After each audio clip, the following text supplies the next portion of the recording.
So, me and Kevin are here. Zion, Anangus, and Mike, you guys are all online? Yeah. Okay. Yep, we're all in. All right. In that case, I think we should begin. So, we ended the last game. You guys were riding up this elevator. And the elevator is interesting because there are the elevator is, of course, glass, so you can see everything. You know, I was going a direction with this, and I decided I'm not going to go that direction, because it doesn't make sense with the canon we established yesterday. So ignore that. It's a normal elevator ride, except it's one of those big platform elevators where, you know, the kind of elevator you might see in a video game, where for some reason the elevator is like 20 feet wide, and enemies keep jumping on it. So that happened. You guys fought off all of the enemies as they were getting onto the elevator, and finally it dings on the top floor, the sort of like UFO of the Space Needle kind of floor. And it opens up. You are looking into an area. So there are 3 doors you can see. So perhaps the first thing I should point out that might raise some people's, you know, raise some alarms is that when the elevator dings, there are no enemies waiting for you. So, no. We should retcon that one thing that happened as we were going through the whole floors and fighting each floor. Ruda got grazed on the head by a bullet and is just like knocked out right now. I really like that. Yes, perfect. The journalist girl is like freaking out over. Yeah, that's very good. And we can have Anwar. Like, oh god, like the rock has fallen, like that kind of thing. Yeah. Anwar is standing over him desperately, trying to medication him back to consciousness with Anwar's newly found medicine skills. And Ruda is, I kind of belligerently in his dazed sleep, fighting off everyone's attempts to help him, which is making it all a lot harder. Yeah, having 4 arms slap at you whenever you try to poke or prod. Yeah, and as we all know, with doctors, a lot of poking and prodding involved. Yep. So, okay. So, you get out, you're on the top floor now. The elevator is in the middle of a, the elevator is surrounded by a octagonal, like, hallway. The hallway is plenty big enough for you to, we'll say it's maybe 15 feet wide, like wider than your usual hallway. Poking your head around, you spot that there are supposed to be 4 doors, but the southeastern door has piles and piles of rubber and like disassembled robots, and you can spot like signs of welding around it. So that door has been pretty thoroughly blocked up. If you want to get in there, you'll probably need to find another way around.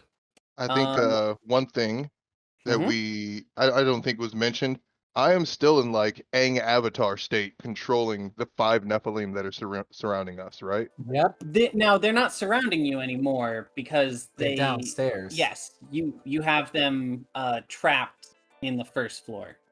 Oh, okay. Remember, they were kind of like just.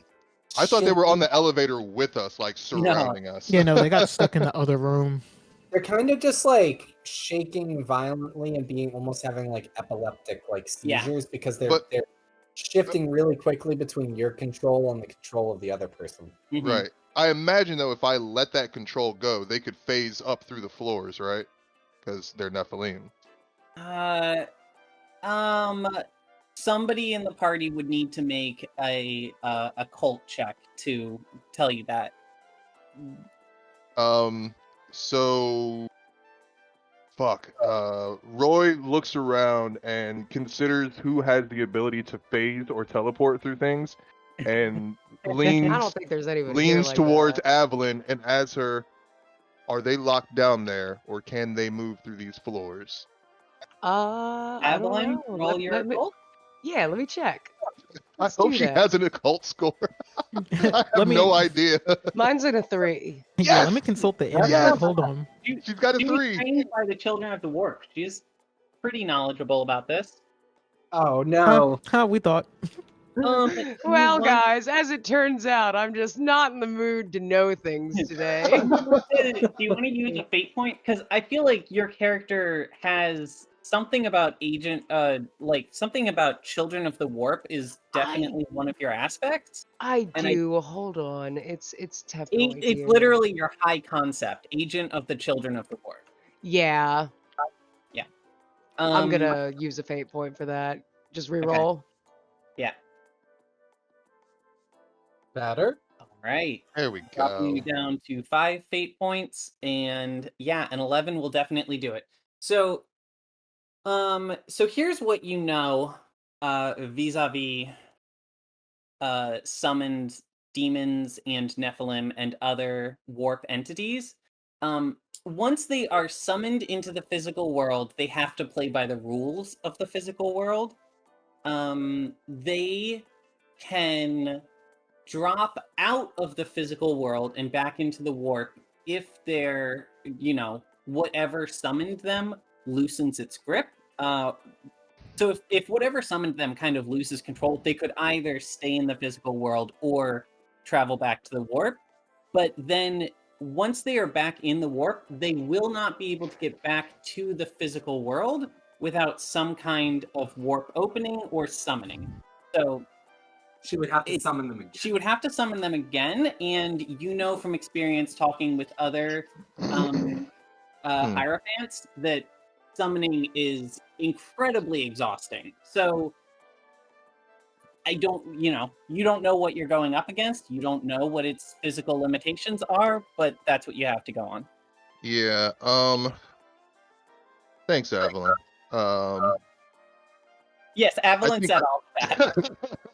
I think it may be imperative that I continue to keep this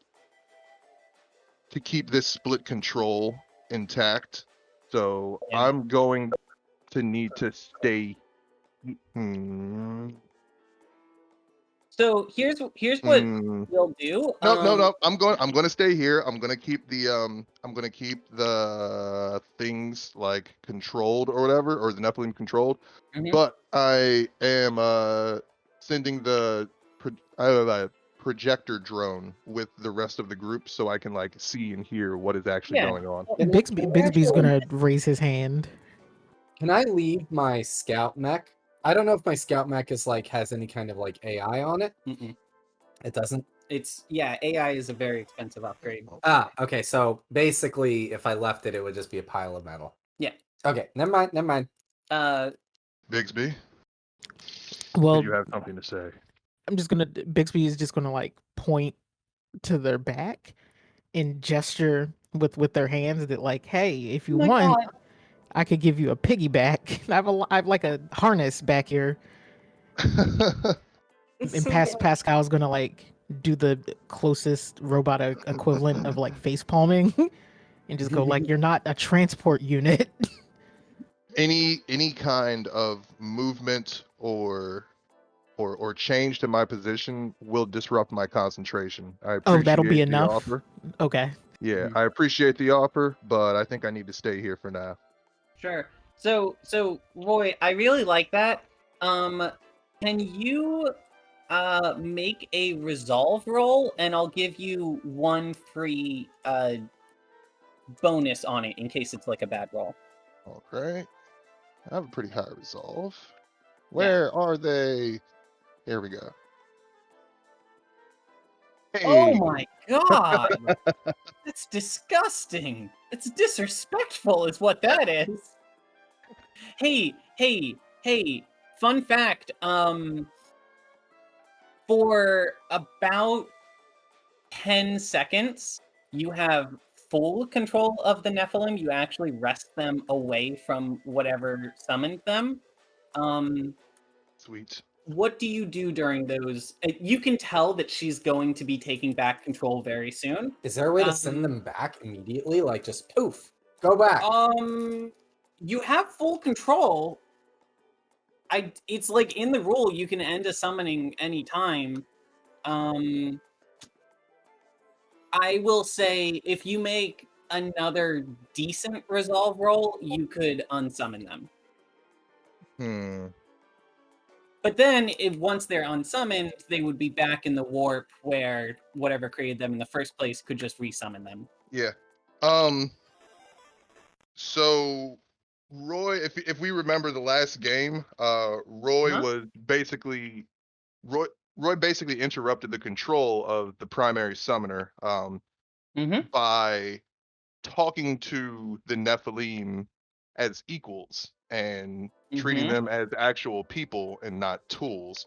So I think that Roy would continue to do that same thing and try to permanently break the summoner's control by giving them the choice of whether or not they go back to the warp or whether or not they stay and start helping us. That's good. That is very good. So I need to roll. Do I need to roll resolve again? No, I think that they need to roll resolve. I mean, that's what it is, right? Like you're they have to. There. Okay. Generic roll. They're going to be rolling with a. Let's see, Nephilim. I think that's a +2 bonus. Come on. 8. Yo, what? Half of them break control. Now you're holding the others, or actually no, you had to let go of them. Yeah. So whoever summoned them has gained control of about half of them, and I think by doing that action where you let go and gave them the choice, you do they start fighting each other? You broke your connection, so you no longer know what's going on there. But you do know that you only broke about half of them out. So what are they doing? Like, are they either like choosing to go back to the warp, or are they helping us, or are they fighting the others that are still under? I don't think I can tell you, and my reasoning is you were controlling them by essentially having a like a data tether between yourself and the Nephilim. And when you gave them the choice, that, like, as far as I can tell, that was literally you just unplugging the cable and letting them decide what to do. And I think you unplugged the cable from both yourself and the other summoner, at least temporarily. And I think you don't even know that half of them broke free. Like, I announced it because I rolled it, but I think you lost your connection with them, and now you're kind of flying blind. Okay, I think the group would notice that the divine light in Roy's eyes and around him like starts to diminish, and I don't have a haiku immediately right now because I have a bearded dragon in my hands, but I say a witty haiku. I say a witty haiku, and you all get the message that I no longer have control of them, but we probably don't need to worry about them. So I actually get up from the center of the elevator and start to follow the party toward wherever our destination is next. Yep. Okay, so there are 3 doors going out of this room. And well, we should get the music being more intense now. Oh yeah. I'm about to ramp up. How do you want to pick a door to go through? Oh, can you describe the exit/entrance again? There's like some rubble or something in this corner. Yeah, give me just a second because there's one detail I forgot to drop in on one of the floors, and I have to put that in right now real quick. And that should probably do it. So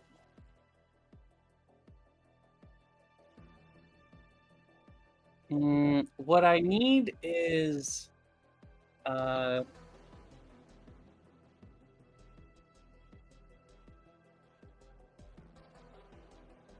sounds like Mass Effect plus XCOM. Yeah, if it was a flight sim. Yeah.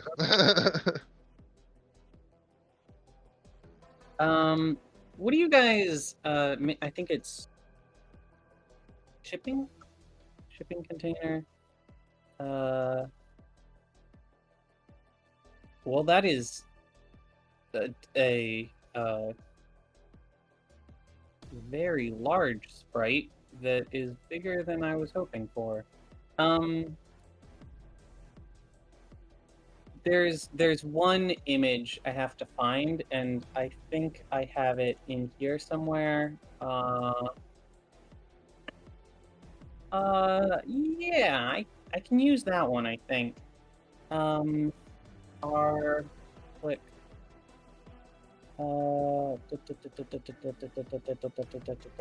Convert, split, show. I need to export layer. File, export.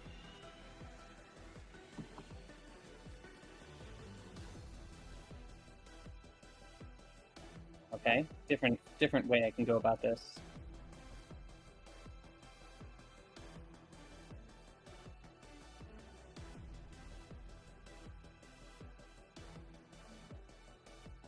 What?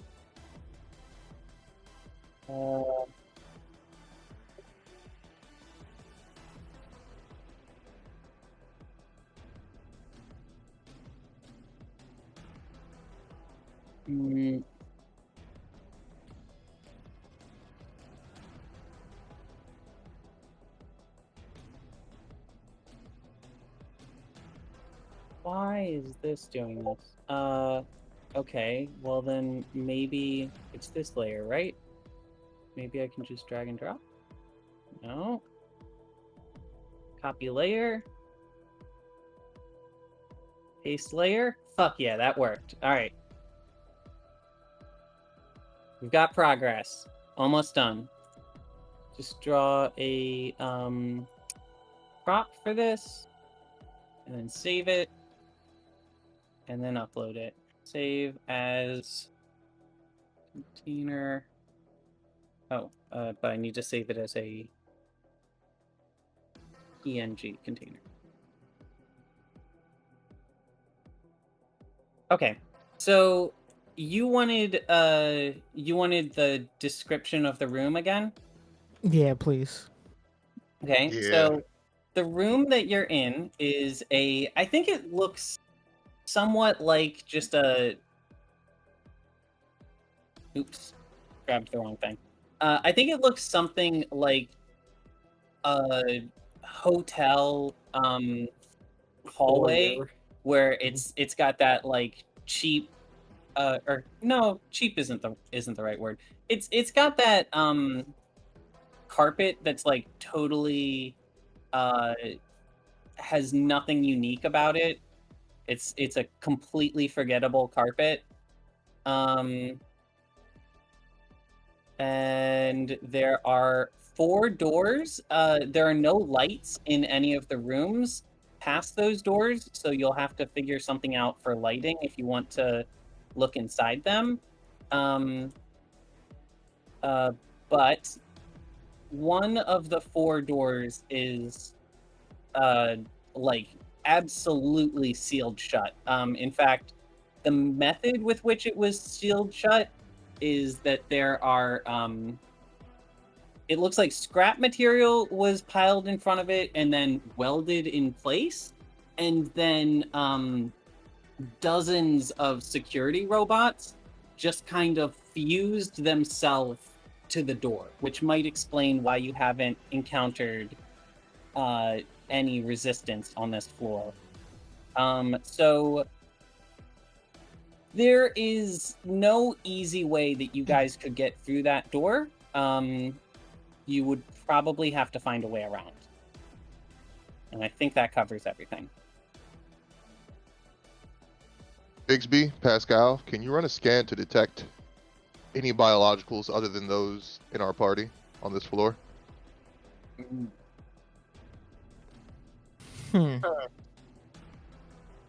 Pascal probably could. I would like to think that Pascal was a war mech, and so would have to have scouting technology. Yeah. Yeah. Oh, yeah, he's got Terminator vision. Yeah. What would that roll be? Let's see what kind of skills he has. Do we have perception? Yeah, I would think that was perception, right? Sure. It's robo perception. All right. 12? Yes. So you can see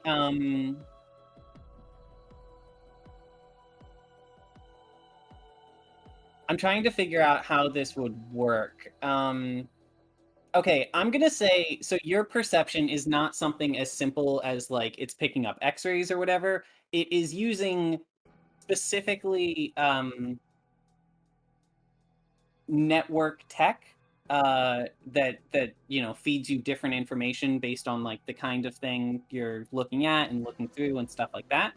And so you see one other living biological form on this floor. It is behind that door that's sealed shut, and it is both physically very large for, by human standards. You would guess maybe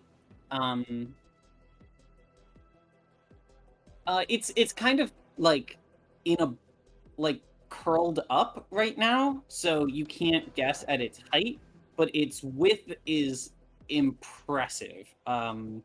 Maybe like 4 feet wide when curled up. Oh, wow. Okay. And the other thing is it's hard for you to look at it for very long because the more you try to concentrate on it, the more you can feel something attacking you. Or attacking isn't necessarily the right word. It hurts to look at it in a data way. It's like something is that's weird. Damaging your data when you look at it. Is it 4 feet wide because someone like Frankenstein monstered together like hundreds of like bodies, and now it's just this like mass of like flesh and like... We'll have to see. Oh god, it's an Akira. Okay. Yeah, seriously.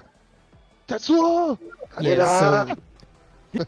So Pascal will share the data scan with Rory, and then kind of relate to the party that something behind that door is not right, but there are no other known biological signatures on this floor except for us. Well, y'all. Bren, can I see like that? Can I see whatever Pascal was just looking at to give us like a warp perspective, or can I not see through walls? I didn't even think about that. Okay, so you're using your warp vision? Okay.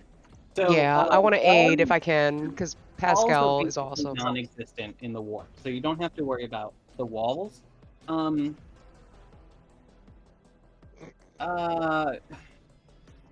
Gosh, I don't. The thing is, I want to respect your character's like capacity, but also I want to be honest to the fiction. I need you to roll resolve. Oh no, that's completely fine. I'm totally down with it. I was just totally interested because of like how I'm genuinely scared that Pascal looked around and was just like, there's something out there that hurts to look at. Like, what? What does that mean? Like, it hurts my bits. I don't. Yeah. Good thing my resolves are 4. Yeah, give me a resolve roll. Hey, Evelyn. So, if you had rolled particularly poorly on that, I would have said you lose use of your psionic abilities for a short while. As Oh, is, damn. you cannot look into the warp for a little bit because you just did the warp equivalent of staring into the sun from the like darkness of space with like no atmosphere between you and it or anything. Did you burn your cornea? Ouch. Yeah. She burned her psychic Third cone. eye. It's just oof. Oof. Ouch. I will note you had a much more significant reaction to it than Pascal did. So for Pascal, it was like uncomfortable. For you, it's like searingly painful, and the only reason you took as little damage as you did is because you like stopped looking fast enough. The third eye is not a physical thing, is it? It's just like a. No. Okay. Either way, like because it was as bad as it was. Like Evelyn is just. She's on her back right now. She just fell over. She's like holding her head, if anything, just like fuck. Hey. Roy says to himself, "What is Red Corp hiding in here?" So, Yeah, so we're definitely not getting in, and we're not trying. Gotta go around. So, Anwar has just started getting some first aid done on Ruda, and all of a sudden sees Evelyn flailing around and rushes over to apply first aid to Evelyn now. So, Fuck Ruda. He's got a +3. So Evelyn, I think he gives you like a mild sedative and a powerful like headache reliever after talking to you about what you need. So there are 4 doors out of this room. Okay. One of them is very thoroughly sealed up. Which one? How do you guys want to proceed? Good question. We need to find a way to get around this. So if we can't There's go 4 through, There's 3 doors you can go through. Oh, we could start like unwelding that like crazy door. There's 3 doors. Well, all right. there's Now 4 doors, before we do this, somebody says, "Let's split up," and Roy looks at them like, "No, we're not splitting up. That's how this ends. We're staying together." Yeah. Okay. I think that we can say it was the little kid. Let's go through this door. Yeah. Because I see nothing poking through that door. On the Yeah. All right. Good deduction. All right, let's follow Mel. Nothing poking through the darkness. It just occurred. Well, we'll deal with that when we get to it. All right. Polygon reveal. Do. What is Red Corp hiding though? Because I feel like this is. Has anybody ever played the game Inside? Mm-hmm. Do you know the? Do you know? I don't want to spoil it, but do you know the I have like not. crazy thing at the end? Yes, I do, and I'm kind of hoping that we're not headed right for that, Yes. Yep. because that would be a mess. Yeah, without saying anything else. Okay. That would be a mess. Okay. Let's hope. So Hopefully, I haven't spoken too first soon. room you enter is this. How are you guys doing illumination? Because there are no lights on. Do you flip a power switch? Yeah, I mean, Bigsby and Pascal both have like sensors that they can kind of like shoot lights out. They're like giant flashlights. There is just like a light switch. Oh, well, let's hit the light switch. And you all die. No. They're like, yeah, Esperez does that, and then Esperez dies. No. Yeah, no. So the lights flicker on, and it's a steady, cleaner light than you're used to seeing in. I have a quick question because I'm seeing the equipment. Are we looking at like sort of extremely smooth, polished white walls, like a very well constructed building, or is this like this was a industrial grungy environment that they slapped this equipment in because it was cheap to put it here, and they don't want anyone knowing the disgusting stuff they're doing in this basement? So I think it is part of column A and part of column B. Okay. I think it was built as a very efficient, clean thing. The walls and most of the surfaces are this smooth white like plastic that it's designed to be perfectly clean and sterile is the word that comes to mind. It's kind of visually sterile. However, some operations have been done in here that were not properly cleaned up afterwards, so there are some significant blood stains and such on the otherwise pristine white surfaces. Mostly around this operating table here. Interesting. So they don't give a fuck about their patients. I mean, patients is probably the wrong word. Yeah, it's more like subjects or. Sure. Yeah. So, do you guys? What's happening here? Do you guys want to investigate anything in this room? Yeah, I think Bigsby is definitely going to head towards the. What is this? Yeah, Roy's about that too. Yeah, I want to know what's in that tank. So Amel's gonna be like, I don't know if this is disrespectful, but there does seem to be a lot of good salvage in here. No, Pascal's thinking the same. Okay, so Bigsby, the tank is empty. There is, let's see. The tank is empty of person, and it is about half full of fluid. So it looks like whatever state it was returned to was not a like long-term state. There is a console by the thing. If somebody wants to make a software check, they could investigate the console. I think Roy will do that. Yeah, I think Or you can do that in the mill. No. I'm gonna do a hardware check to do a similar thing with that. I'm gonna stick to my specialty. Okay. Software, blah blah blah. There we go. Okay, so with a roll of 10, you are able to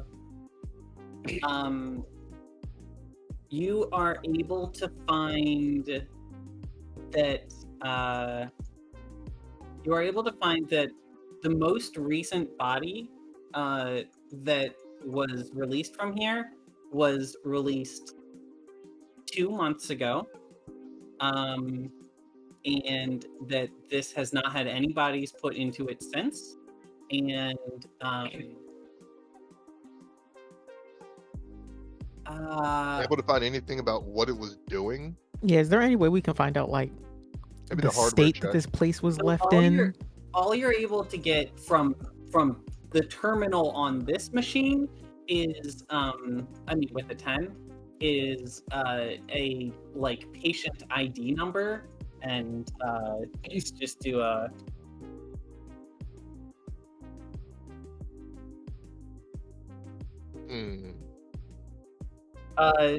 32040 patient ID number. Bixby would like to actually, take that. It wouldn't say patient, it would say subject. Good use of the D100,000. Yeah, the 100,000 sided dice is actually a very underappreciated dice.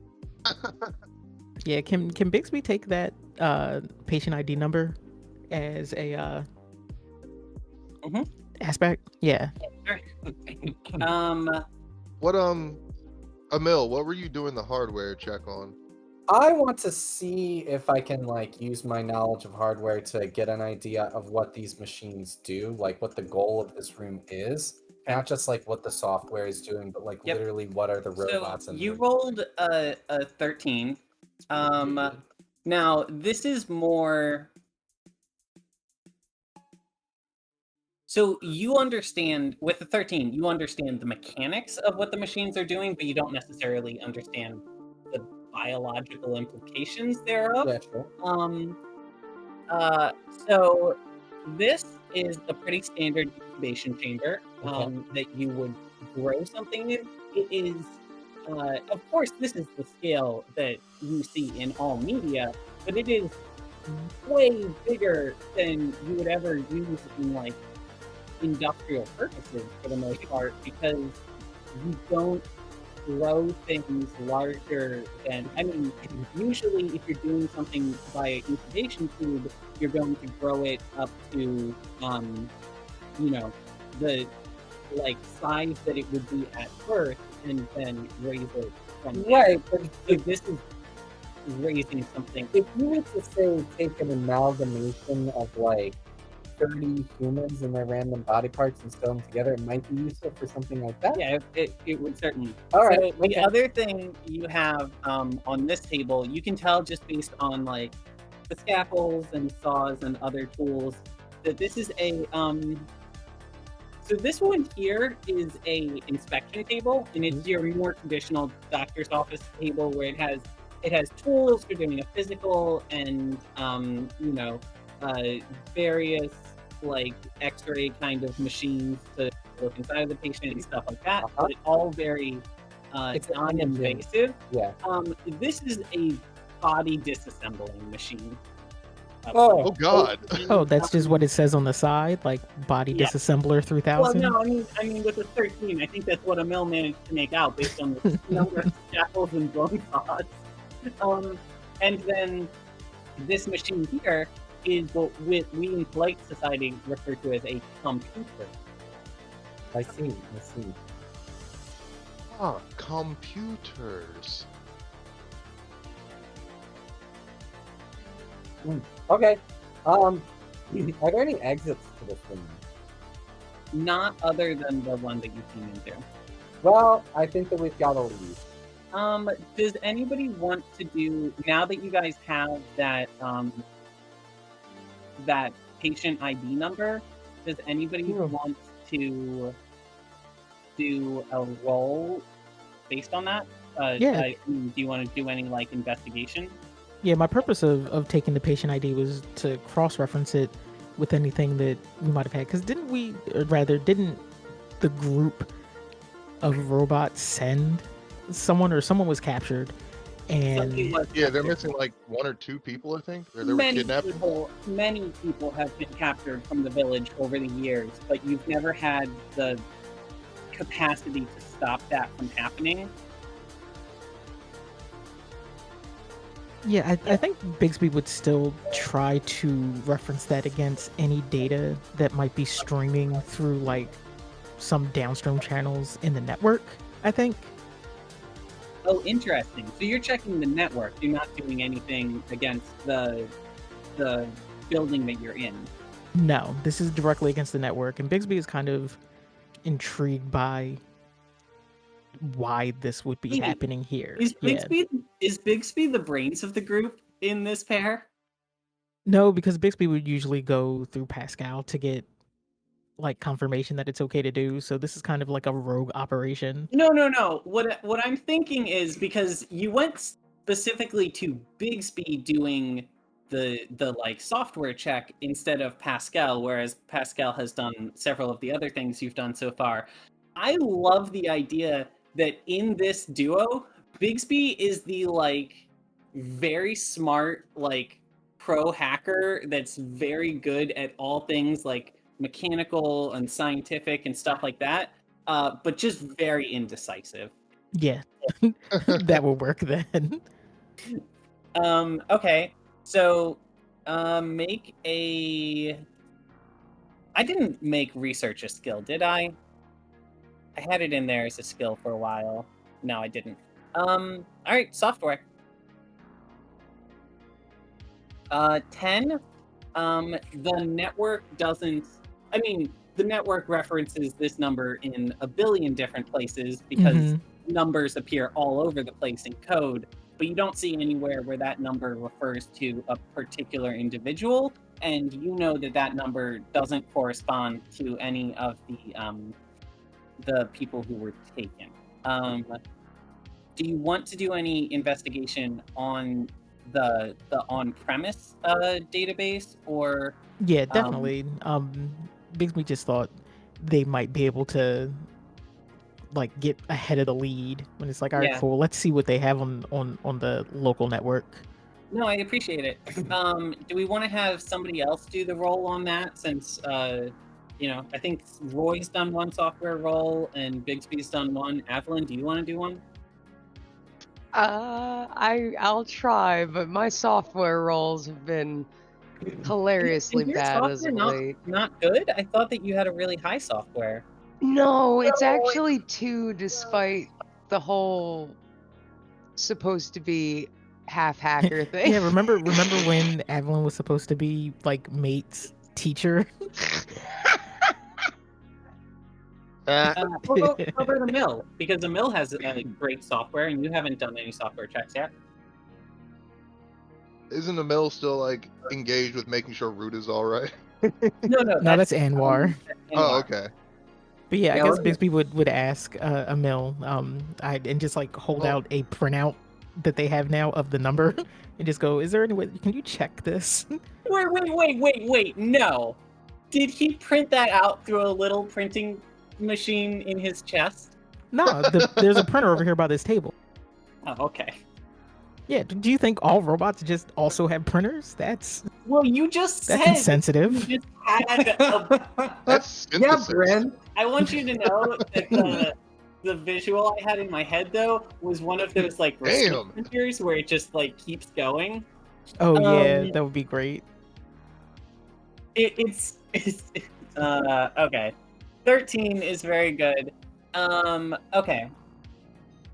So with the 13, you do investigation on that number, and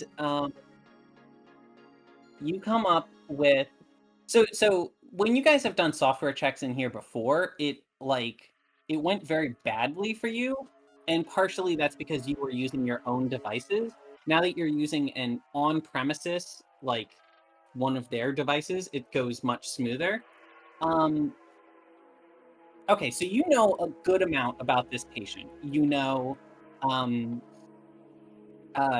the exact like hue value of their skin, you know, like the information about their eyes and stuff like that. You know all kinds of physical information about them. Blood type. Yes.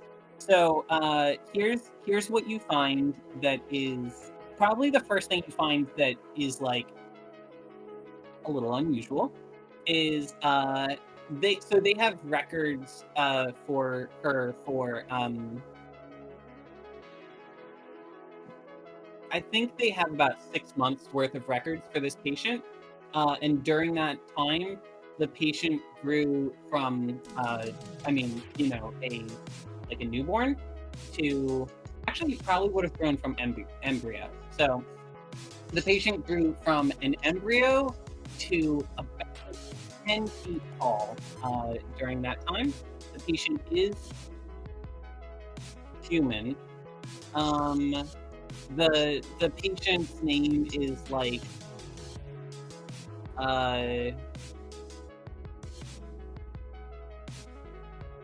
I think the patient's name is Project Progenesis, like trial number 17 or something like that. Okay. Hmm. the patient. So the patient is 10 feet tall. The patient is has double X chromosomes. Is presumably a woman. The patient. When you look at the like strength capacity and stuff like that, even accounting for the huge size, it's like way higher than it should be. Is there something like muscle density that they're taking, or like? Yeah. Let's see.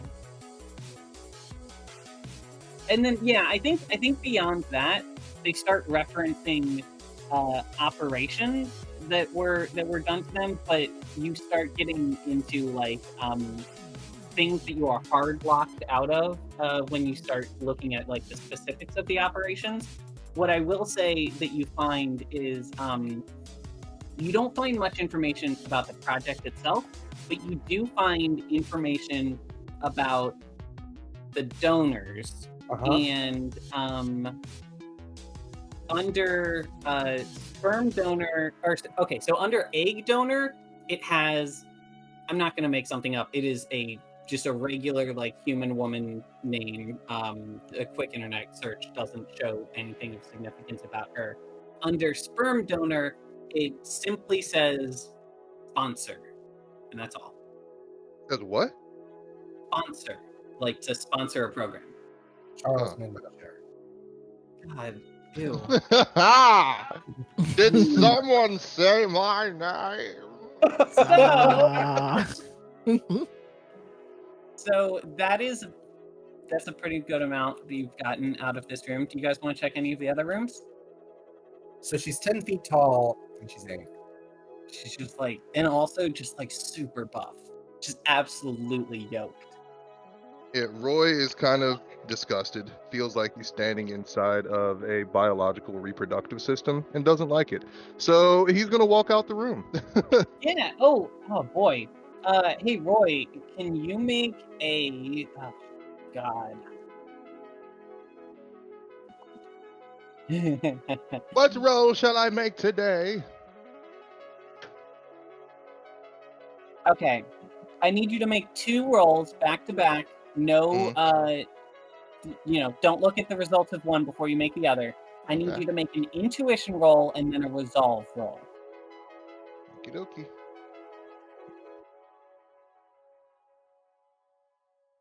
Oh, fuck yes. Yeah. Yeah. I have Okay. a 1 in intuition. Yeah, man. Okay, so Roy, you are looking at this incubation chamber, and you have memories of looking through the same tinted glass that is on this incubation chamber and seeing the room beyond. Oh god. So, all the stuff that is in the room right now, you have memories of seeing that stuff from the other side of this glass. And because you rolled an 11 resolve, I'm not going to hurt you for remembering that. Because you were getting ready to get like You're not messed up. hurting me. Yeah. I am going to. I think that I said I'm thanks for almost not going hurting to me. ask Roy, with very kind intentions, but I don't think it's. I'm going to be like, hey, how you doing with this whole, being in a building where the machines make biology thing? Uh-huh. I'll tell you in a second after I generate a haiku.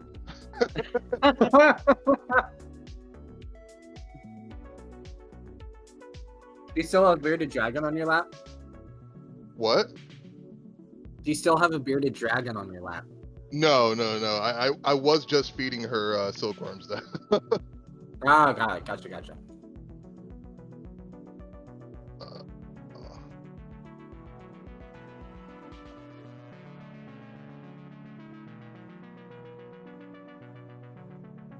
Almost there. Hey, Amel, Uh-huh. did you leave the like computer logged in? Yes. Okay. So while Roy is generating that haiku, Okay. Oh. Okay, do it. Never mind. No, Problem do it. words. No, it didn't generate. Oh. Okay, so while that's happening, Esperez has kind of quietly wandered over to the terminal that Emil left logged in. Esperez is a And- kid, right? Esperez, yeah, he's like 12 years old. Okay. He's also comically just absolutely strapped with guns right now. Esperez, you see him do a search, and then I think he just curls up in a ball on the floor. And when you look on the screen, he has looked up a particular like serial number, like the one that you found on the patient, and it has information about him, but him from only up to about the age 5. So that's happening.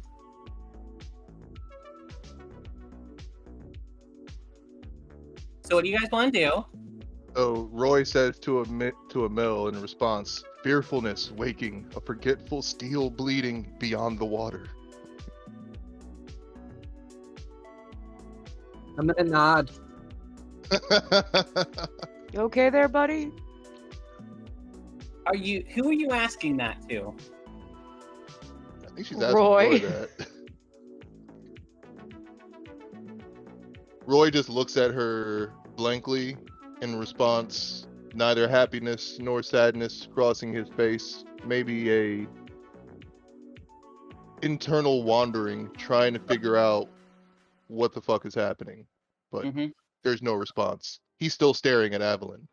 It's been an uncomfortable length of time. He's still staring at Evelyn. Okay, well, Esperez is on the floor, so I think we should deal with that first then, and we'll get back to this. Wait, is Esperez on the floor? Or is Yes. What happened to Esperez? I wasn't listening. He found out he's one of those cloud clones, so Oh shit! he's having a hard time. So information about Esperez as a subject that was relevant to this facility is up on the screen currently. Okay. And he's curled up in a ball on the floor in front of the computer. Can Evelyn like awkwardly like step over him to like check the computer before she like checks on Esper? Yeah, I'm are you trying sorry. to find out if it's safe to touch him? Yes, absolutely. Oh my god, I love it. Okay. Roy walks over to Esperez and looks down at him again, staring an uncomfortable length of time, to which everybody in the party is like, okay, what the fuck is going on? And Roy just says very softly, I think we may have something in common. Get up, human. Yeah, I think there's a few seconds of pause, and then he kind of rolls over so he's facing upwards, and he stretches a hand out to you. And Roy picks him up and says, the emotion that you're currently feeling is nothing but a series of electrical signals. Get control of them. We need to move on. Okay, Esperez takes a deep breath and says, okay. This is majorly fucked up, but that's what therapy's for. A lot of therapy. Bigsby laughs a A little. lot of therapy. So, all right. Until then, I'm repressing, and he's gonna make a resolve check. And he has. Oh, No. He does not repress. He doesn't repress. I think he says, "All right, and now I am repressing." And then there's about 3 seconds, and then he starts openly bawling and goes into hug Roy. slaps him hard across the face. Okay, he's gonna make another resolve check. Yeah. And he goes, Wow. all right, you better now. You better now. We're repressed. We're good. And he walks out of the room. Brent knew what was coming. Brent knew what I was gonna do.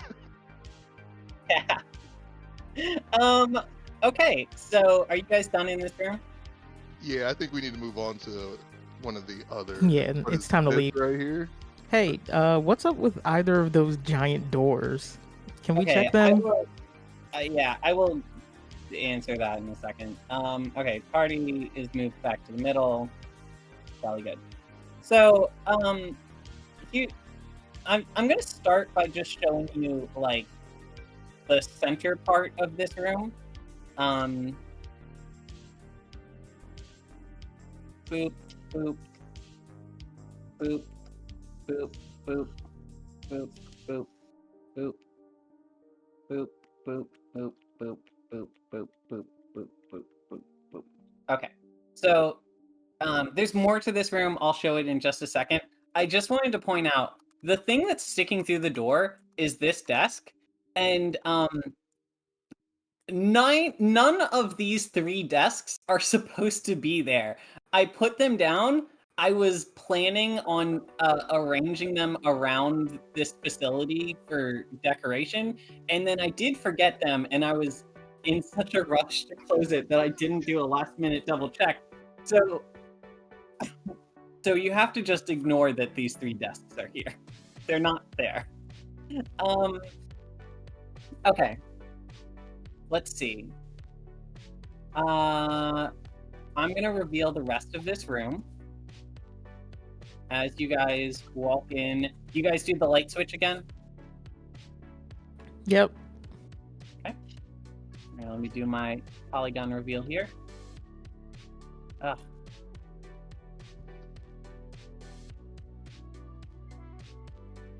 And come on.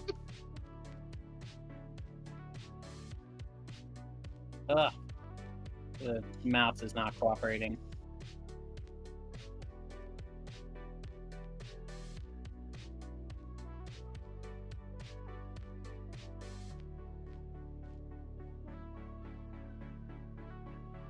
Oh wow, this is just crammed with shit. There's a lot going on in here. There's a lot going on in here, and it doesn't help that there are 3 desks that aren't supposed to be there.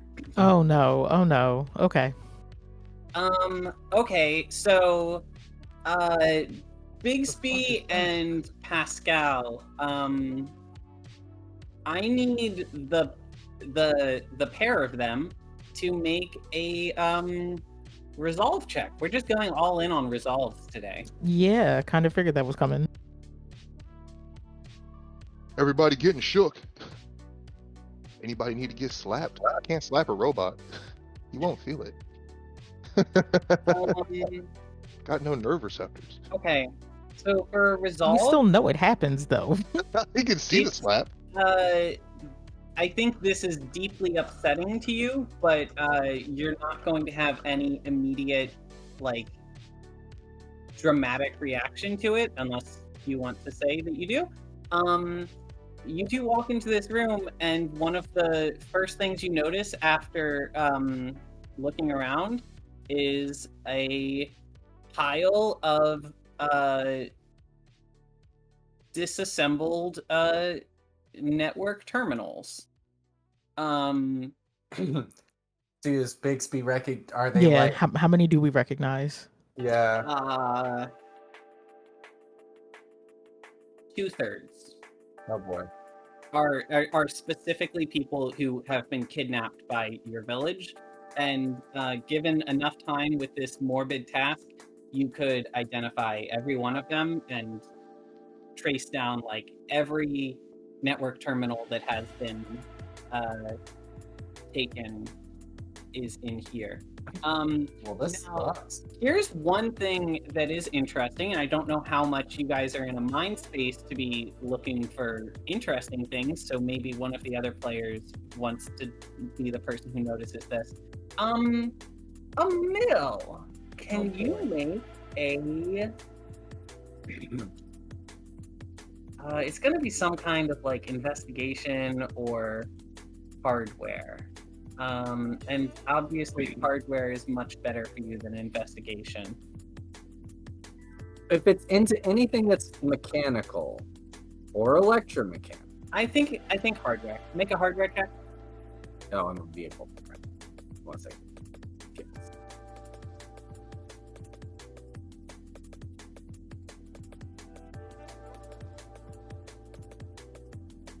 14. Wow, that's Okay. legit. I'm rolling so good today. Jesus Christ. Yeah. Okay. So the most interesting thing you notice, I think you come over here to kind of look at the devastation. Yeah.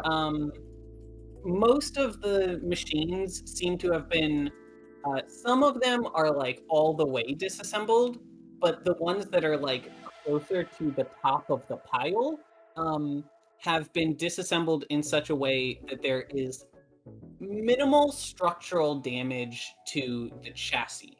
And How- specifically, they How were much like of them have been taken apart? every one of them has their like brain chip removed, Damn. and the brain chip is pretty big in a network terminal. So like Right. it's more of like a black box than like a flash drive. Yeah.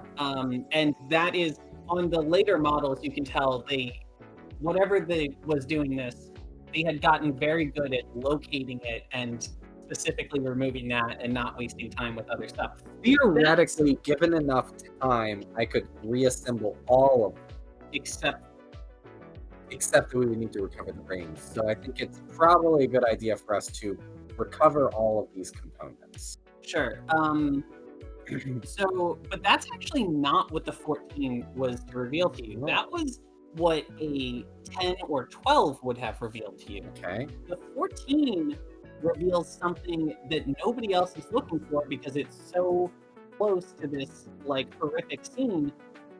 You stop to look at how this container was opened, because as you can see, the container is not supposed to be open and tipped over on the floor. It's supposed to be a container on its bottom with all of these robots inside of it. Sure. Somebody has opened the container and tipped it over so that the robots all spilled out. And you can tell that the container was opened. It was not opened with a key, and it was not opened with any kinds of power tools. It was like, Sheared off. yeah, like ripped open, and maybe a tool was used, but it would be something like the hook side of a hammer or something. Like a very like crude tool was used to rip this thing open. And that is what you notice. Interesting. So other players, things you find in this room, these 5 like cabinets here, as well as this big thing, are all data servers. So you can recognize them just from like having seen other data servers. So given how many of them they have, and given that this one is a state-of-the-art, like really high-end data server, there's a lot of data being housed here. There's a big screen that is used for something. It seems to be relating data about this assembly here. This thing is kind of like how we had a person disassembler in the other room. This thing seems to be a network terminal disassembler. And then we've got a couple computer terminals. Roy wants to review information on this big screen and its relation to all of the machines that are in here. Mhm. Is this a good time for that? Sure. All right. I'm gonna roll software for it, and Okay. right before, or no, roll software first. Okay. So with a Okay. 10, And Roy says, silent, desolate, a total carbon waking because of the key. roll intuition. All right. Oh no. I'll give you I got a 7. I'll let you spend 1 advantage on this for free. All right. So you could either do a reroll or just add a +2. You got a 6, so that's slightly below the average roll, but you're probably better off just taking the +2. And Yeah, I'm then- just gonna do a +2 because I don't have confidence in rolling anything good. So that +2 is coming from your just like emotional connection to this situation. I'll give you another +2, which would get you up to an 11, which is a like respectable roll. If you can invoke one of these aspects, and I think a synthetic human looking for answers. Yeah, Roy invokes the aspect synthetic brains are just better. Absolutely. Yep, that's actually what it is. That's what it is. Okay. So, with that software roll, you're not able to find like much information about this project, but you are able to find the data entries on the individual machines, and that 11 intuition with that you're pouring all of your heart and soul into. You know what it is? It's like when you have a word that's stuck in the back of your mind and you just like can't do anything else until you remember what that word is. It's like that, because when you look at these profiles, they have some basic like information about each of the terminals, but the majority of it is just like a data dump. And I think that the field is probably named contents. And it is a data dump in no particular language that you recognize for most of them. The earliest ones are in 28th century equivalent of like hexadecimal. So like in the earliest ones, you can tell they were trying to do a data dump in current modern languages. And then it looked like they did a series where they were like creating new languages to try to do the data dump with. And then in the latest ones, weirdly, you start to be able to read it, even though it is not in common or any other language you recognize. But it is it's just one of those things that's like, you remember how to eat food even though you don't remember being taught how to eat food. Like, you remember this language even though you don't remember being taught this language. And so the latest ones,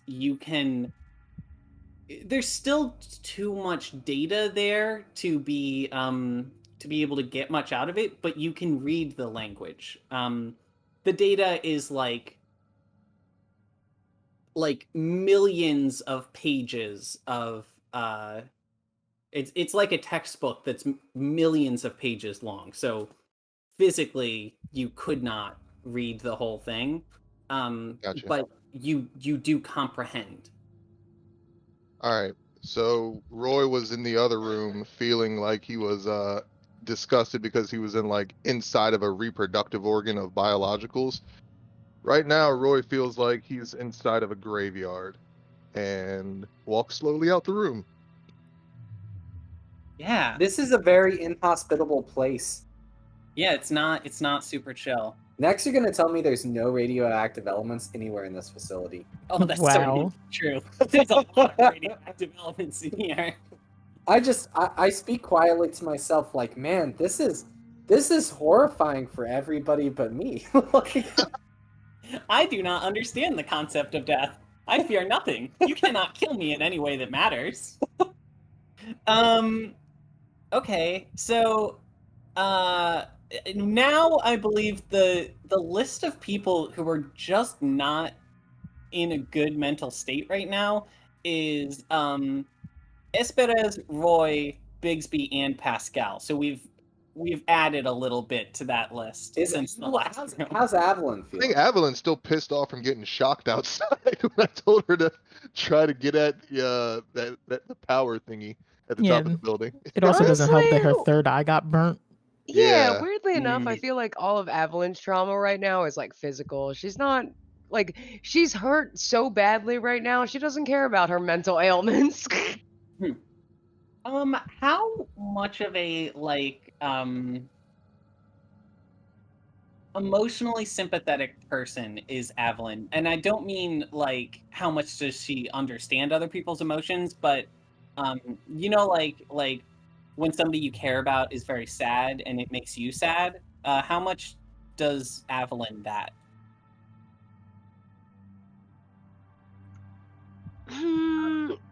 I think it would depend on how Evelyn feels about the person. Like, she's probably very empathetic with people she's close to, but it's harder for her to feel that way with people she's not as close to. How is she feeling about Roy? Kind of struggling right now. I mean, Roy and Pascal and Bigsby and Esperez, all of whom have seen some like pretty horrifying stuff. Yeah, recently. this sound, and I hate this because this sounds selfish, but like this is exactly where she's at. Like Evelyn's overwhelmed right now. It's like one of those things where she doesn't really know who to start with first. No, I really like that. She just like too much has happened and she can't process it anymore. Yeah, and she's like, Okay. she's got a bum leg, her eyes hurting. She's it's a lot. So, not that you guys have had great success with the rooms so far, vis-a-vis personal enjoyment. But do you want to check out the third room? I will. I'm going to sheepishly poke my head in and flick the light. Yeah, sure. What? What Dr. Caligari's Cabinet of Horrors is behind door number 3? Oh, you'll see. You'll see. Are we gonna get to the point where we literally just have to? We've explored everything, and we're just going back to like Kevin's original idea of like tearing through the scrap pile? Maybe, but you won't know until you explore. Yeah, no, we have to be traumatized first. So Yeah. I want everyone to just get a What good the look fuck at is this this? Well, now we've traumatized Avalon. This takes I was about to say a haiku, which is a dark cemetery, a venue with wet blood sinking whilst watching the bone, and then we walk into here. So yeah, that works. Wait, so we've got the disassembling, not go here reassembling, biological horror. We've got graveyard of robots, and then we're also going to desecrate the warp also. Mm-hmm. Yeah, we got warp Satanists in here. The fuck is that? There was really a room for everyone, and I was really gonna be like, I was going for the whole, I'm in the best emotional state to handle this last room. Yeah. Let's do this. And Yeah. So, I feel like Evelyn, like, she slid down the wall. She's just sitting on the floor. So here's the thing that you know is we have talked about warp tears before, places where the fabric, the separation between the warp and the material realm is thin. Those are places. They're the only places that a like a demon or other supernatural entity can cross over to the material plane directly. Without being summoned or anything. If there's a warp tear, anything that's in the warp can just like walk into the material realm. But also, the contents of the warp start to leak into the material realm. So something that's very interesting is all of the walls of this room, as well as the like floor and ceiling, all have very sophisticated warding on them that essentially prevents warp leakage. Whereas, okay, this sigil in the middle of the floor, that's going to take a whole lot to figure out. But it looks like whatever that sigil is, it tore a hole, and they knowingly tore a hole and took steps to prevent that hole from infecting the rest of the building. So this is Doom. Yes. Doom. Okay. Yeah. Roy walks up to Evelyn and asks her if she would like the same assistance he provided to Esperez. Roy, if you slap me, I'm gonna rip your arm off. He leans down and looks her very close in the face. Are you sure? I'm You are biological. positive I'll rip both of your arms off. As you will. And he just steps back. Okay. So At this point, Avalon, it's a little bit sore, like, using a limb that's just recovering from a sprain. But you can look into the warp if you want. Your vision's gonna be a little blurry, it's gonna hurt a little bit, but not to look to your character's left, not to look into that one room that you haven't been in yet, because that room hurts to look at. Yeah, like if anything, she's gonna very carefully open it. She knows it's gonna hurt, but it's worth it right now. This is scary. I'm like, you're telling me it's worse? Yeah, so I mean, the big thing that you notice is this this warp tear. The thing that's interesting is that natural warp tears that just like accumulate over time from an overabundance of bad thoughts and stuff like that. Natural warp tears are jagged and they're crude. They follow the laws of nature, which is very organic and fluid and non-symmetrical and stuff like that. The warp tear in here is perfectly. I'm trying to decide between cylindrical and spherical. I think it's perfectly spherical. And it is naturally perfectly spherical, centered on this glyph that has been drawn in the floor. It's not a stretch to see that 3 people have been sacrificed here.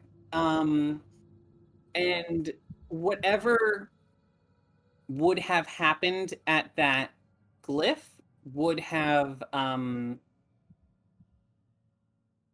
whatever was at the epicenter of that glyph would have instead of moving from the warp to the material realm or moving from the material realm to the warp, it would have fused those two. So whatever was in the material realm would become a warp entity, and whatever was in the warp would become physical, and it's kind of symmetrically back and forth. So I should have made you roll a cult for that. Can I make you roll a cult just to say that I did? Because we don't use a cult enough, and it's a fucking fantastic skill. Yeah, with a 10, Okay. you know what? With a 10, you're gonna need to use a fate point to get that description I gave you. So, what That's kind of fine. fate? What kind of aspect can you use?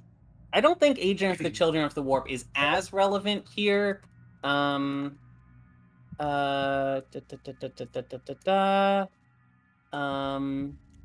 know what? Convened with the spirits of the Aelfin. I think. So whenever you look into the warp, you always see Siva standing right beside you. I think Siva helps you do this investigation. Oh, precious baby.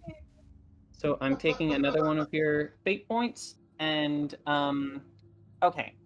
Now, that doesn't. Real quick, to make sure I understood, you said that the glyph was meant to basically merge whatever was in the material realm and the warp at that given time when it was like activated, right? Yeah, it's it fused, and then after it finished fusing, it left a vacuum, and that vacuum became the warp tear. Okay, and like when it left, it stayed in the physical world. It's not in the warp right now. You don't have any way of knowing that. You do know there's a very bright warp entity just to your left. Oh God. Okay. Yeah. Okay.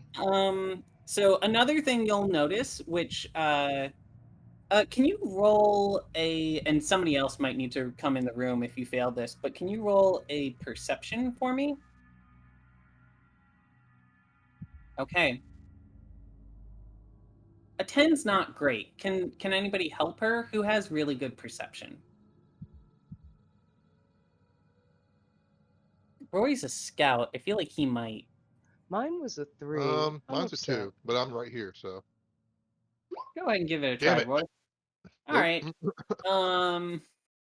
I mean, Bigsby and Pascal want to yeah, try? Bigsby and Pascal could try. Actually, Pascal didn't leave that other room and is still with the robots. I think Bigsby, it would make sense. Bigsby would come through and stand next to Evelyn and then give it a shot.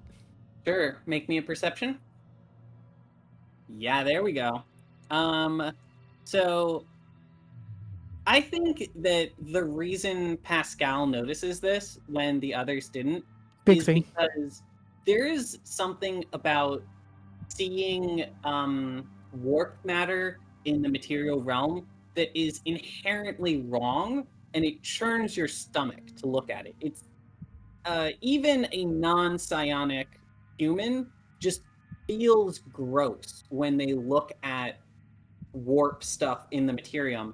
That doesn't affect network terminals. It doesn't affect anything that's like fully robotic. Mm-hmm. So while everybody else is kind of distracted by the effect that this room has on them, you see the matter, and what you see is that this little like warp tumor here has eaten into the wall a fair amount, and whatever super hard material these walls are made of, at that point it's not made of that. It's made of warp tumor. So maybe you could break through that. Yeah. I think Bigsby will bypass telling Evelyn at the moment because Evelyn looks like she's in danger. Rory probably, it's either Rory or Emil that Bigsby goes back to and relays this information and just shows like, hey, as an ingress point, we could. Important distinction. Roy, I think you should tell Roy. I'll just say that. you think Roy would take to this news about the room tumor better? Because Roy can manipulate warp material. Oh, okay. Yeah, I think the problem is like Bigsby is trying to be helpful, but doesn't really understand because of the notes that Mate gave kind of hastily about the group is just like Roy, sometimes mean but has cool poems. So trying to parse through like who in the group would be the most level-headed considering what's going on in this room. Because Bigsby kind of looks at it and is very calculating and very cold about what the warp means to networked terminals. So it's just kind of looking at like the tumors and going like, yeah, that looks like it's in the wall. I would like to confer with Pascal, but Pascal is kind of like beside themselves right now. So yes, I think Roy is definitely going to get an earful right now about this tumor, and I'm going to kind of like open up a projector, like a projection on my hand, and just show like kind of the structural analysis that they just did. Interesting. This room, this is an abomination. And I don't know why I remember parts of this place. But... Bigsby's gonna point to themselves and go, "Wait, I'm an abomination?" No, not you. You are actually one of the few things in this place that is of a superior stock. This is all wrong. Roy casts divine light. Okay. To see if there are any, basically like shining a black light in the room. So he's he's using divine light to see for weak spots or weak points. And if Brent allows it, he does see that basically the tumor wall, as Bigsby was telling him. Bigsby, right? Yeah, that was Bigsby. Okay, as Bigsby was telling him, is looking like it has basically been perforated with the warp tumor. So he forms a a hard light object lance that is like being buffed by the divine light and throws it through the wall. Hey, real quick, another thing that affects this is, so Evelyn saw the blinding light. You can feel the blinding light when you use your power. There is way, way, way more luminous power here than you've ever been around before. So you try to make a standard hard light spear, and instead you make a massive hard light. Holy fuck. So yeah, I am Zeusing through this wall. Okay. Is everybody else following behind? So a hole Silence has means been yes. smashed. Coming. Yeah. Emil? I will go. Okay. Is Pascal coming? Pascal will come. I think Bigsby goes back and kind of pulls him away. But Pascal's definitely distracted right now. Okay. So Wow, let me yeah, I was go expecting this to- place to be filled with demonic energy or whatever, but it's like basically just luminous light energy, but like corrupted or leaking or something. It doesn't feel like it's corrupted. It just feels like there's a weirdly high amount of it. And I will say, it doesn't feel like it's coming from the room that you were just standing in with the warp tear. It feels like it's coming from something else in this Okay. area. So when Roy does this, like this is unexpected. He does not know what's going on. I mean, I'd actually be cool with like taking on a minor consequence of like a burned hand or something, just because like this is way more energy than I ever anticipated. Yeah, I love that. I love that. Go ahead and add that. And with that, we're gonna go ahead and reveal the Where last do I add that? ones. No. Hey, Hey, wait, I recognize this song. Stress. There we go. hey, Mike, this song is perfect for the scene that's about to happen in a way that you Xenogears? could not have predicted. Yeah, I feel like this is Xenogears. No, it's Chrono Trigger. Oh, okay.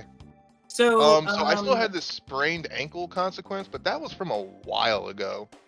Along was it with from this chapter? I mean, we were crossing a river, if I remember correctly. Yeah, you definitely would have rested that one And- because we went to the village and everything. Yeah, you definitely wouldn't have that anymore. that was a while ago. Yeah, that would have healed while you were at the village, I think. I also have unnerved, which I don't remember what that's from. I don't know, something creepy. That was a while ago, so I'm gonna you erase can both get of rid of these. I'm that gonna as put burned hand. And this is a mild consequence, I guess. The lowest one. Yeah, that's mild.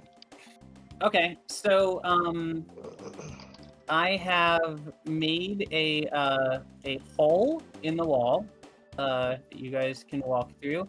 I have also revealed the next map. Now, can somebody go into that map and make me a perception check real fast? Perception. Damn it. All right. So it's Evelyn, still wanna kind of too try? much light for me. Yeah.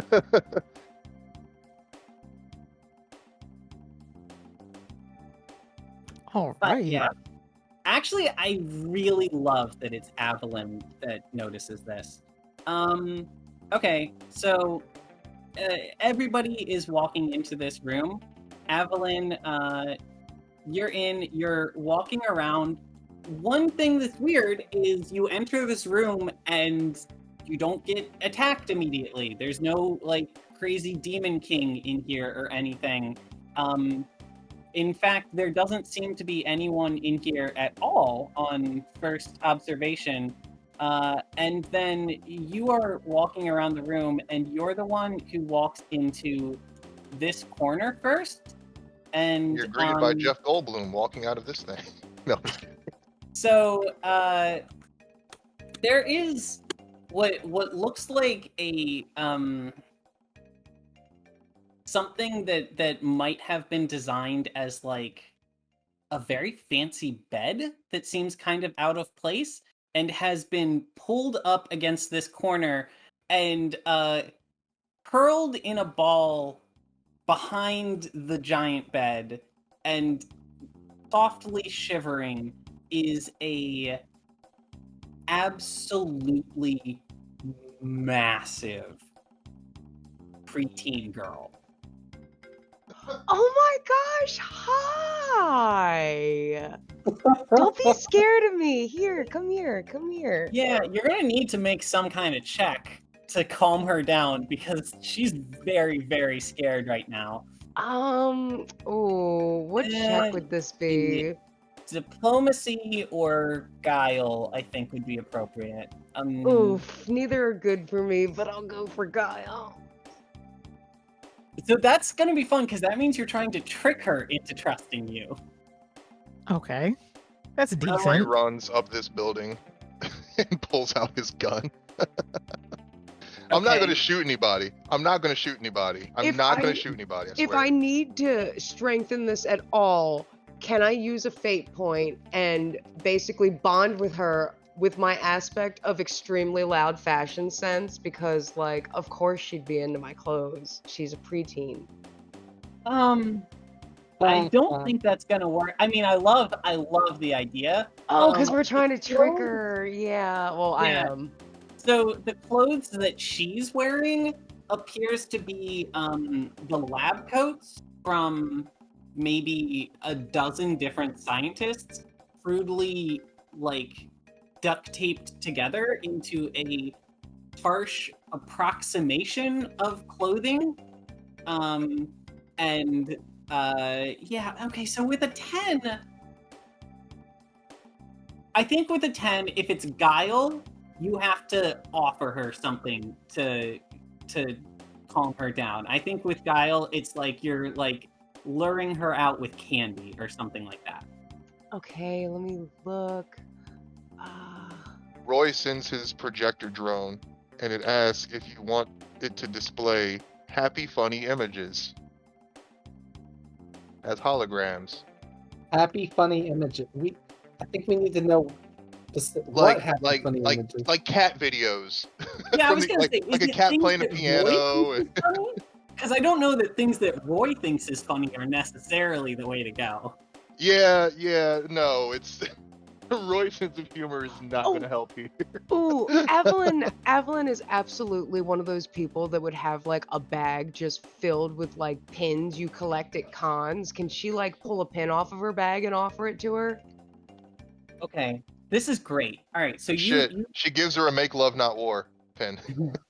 So you hold this pin out to her, and she cautiously reaches out and grabs it with hands that are too big to work with something of that size, but she holds it up, and I don't think she like gets up and walks around and is comfortable right away, but instead of curled up on the floor, she is now seated like cross-legged with her back stuffed into the corner between where the bed is and the wall. So still trying to make herself small, but in less feral of a position. And she is looking at this pin with a kind of nascent fascination, a kind of like interest that only comes from seeing something for the first time. Oh yeah, Evelyn's absolutely gonna take her bag off of her shoulder and like push it across the bed so she can just look at all of her pins. Okay, so how fast do you guys want to take this? Do you guys want to take your time and let Evelyn, spend 15 minutes or something like buttering her up before you guys move in with the conversation topics, or are you gonna try to just jump right into it? I say Roy's intensely curious. Roy's intensely curious, but his ulterior motive of offering over the projector drone to like display happy images was just so that he could get closer and do scans of whatever the fuck this preteen giant is. Well, she is distracted. So I'm not saying you can't. Okay. I mean, do you want me to roll something so that he can scan her, or Yeah. I can roll? How's your hardware? Because I mean, think my hardware is low, but I'll just invoke something if there's a problem. Yeah. Okay. Yeah, I No, want to it scan her. wouldn't be hardware because that's for like affecting machines. I guess make a software roll. I do software for everything. I should have found some way to break that up so it wasn't such a so commonly used a tool. But you know, live and learn. Okay. Yeah. What do we got there? An 11? Mm-hmm. Okay, so what you find physically matches what you saw in the doctor's report for the most part. The thing that stands out is in the doctor's report, she was a pure, like, entirely organic being. In her current state, she is heavily apotheosized, which means the thing that make your brain be robot. But there's a difference. So Roy, is it fair to say that Roy has had kind of a fascination with apotheosis and, at least done some research into it? Yes. So normally he looked at it as something that could be a reason for why he is the way he is, but discounted it because none of the machine or artificial intelligence that is currently employed in like our universe matches whatever he is being put into what he is now. Like, he's not a simple robot that was put in a human body. Like, he doesn't have a robot mind. He has a synthetic mind, but not a robotic mind. One of the things from looking at, so there are two distinct phases of apotheosis. Well, three if you count pure human, no computer in there. There's human, and then there is augmented, which means a computer chip has been put in your brain, and then using nano machines, incredibly fine wires have been run to every part of your brain, allowing your brain to communicate back to the computer chip and vice versa. Neuralink. The a fully sleeved individual no longer has a biological brain at all. They just have a computer chip, and the data on the computer chip is the contents of a human brain. Roy doesn't have that series of tiny wires going throughout his brain. Also, what he understands that process to be is still like machines and AI or whatever as it is in this universe is still something that is created or has been created by organics at some point, at some level, or inspired by him. He is not that. Like, he is not something that was originally connected to organics in any way. So whatever kind of synthetic life he was is something different than what we know. Roy has done plenty of scans on himself as well, right? Yeah. He's always running scans on himself. He thought he was going to die for a long time. I think that we've gotten past that now. But he no longer thinks he was in danger of immediate death. But when he thought he was constantly scanning himself, trying to get like an early warning. Yeah. So what you know from scanning yourself is that your brain doesn't have exactly the same shape as a usual human brain. It the lobes are different. That's what comes from the, like, you literally were like made out of a being that did not have a human brain. So when you converted that non-human brain into a human brain, it has a different shape because it does different things. Yeah. What you find when you scan her is that her brain has 4 lobes. And the upper 2 lobes of her brain are normal, if highly defined and very large human brain lobes. And the lower 2 lobes of her brain are the same as yours. Interesting.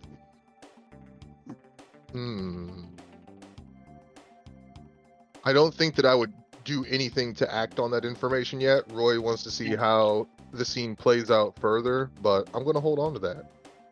Yeah. Does anybody want to take any action? So, Evelyn is calming down the girl. Does anybody want to investigate anything in the room or do anything to... I kind of want to take a look at this thing. Okay. So, why don't you make a hardware roll?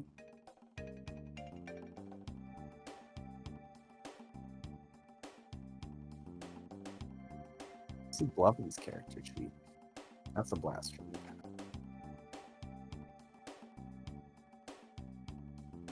Sorry.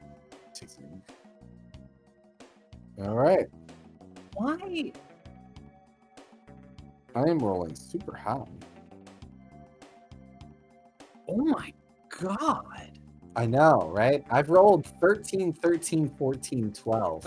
Okay, sorry. I misread that. For some reason, I thought that was a 17 that you rolled.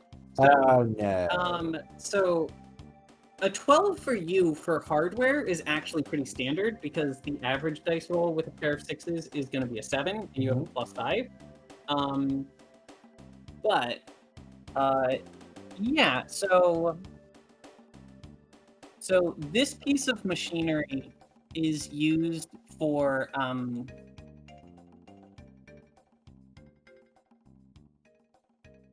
okay, it is basically a combination like, prison cell and small hotel suite.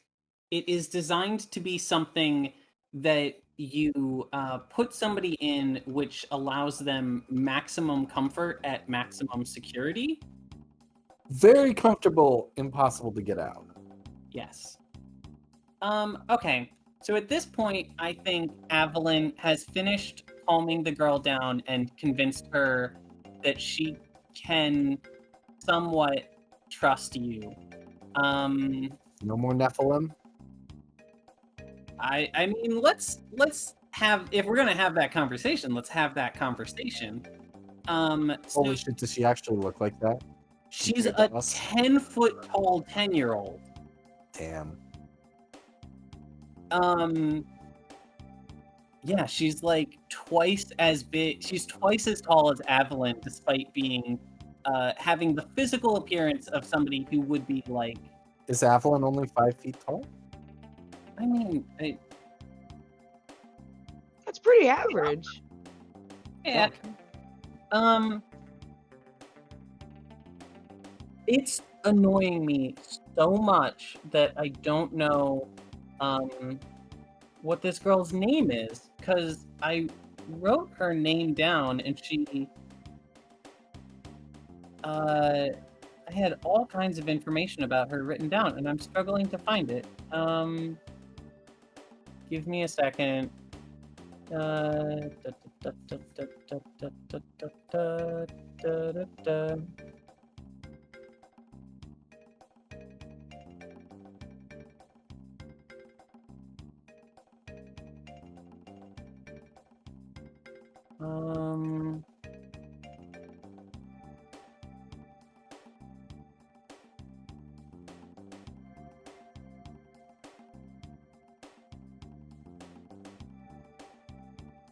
Man, I didn't write it down here either. Okay.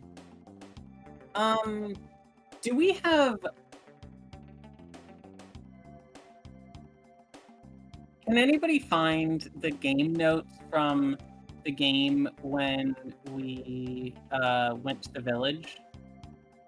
So it's the one, Sins of Our Father, Part 3. Please check your spam folder. May 14th is when we posted the notes. Can somebody go through there and see if we wrote down anywhere in the notes the name of the robot that got kidnapped? Oh, And- shoot. And Yeah, I'm about to say it, man. I'd written that down somewhere. I'm checking.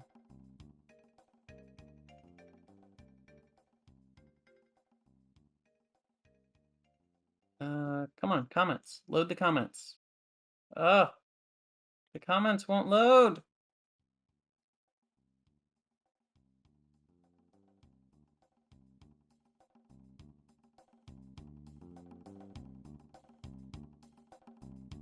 Here we go.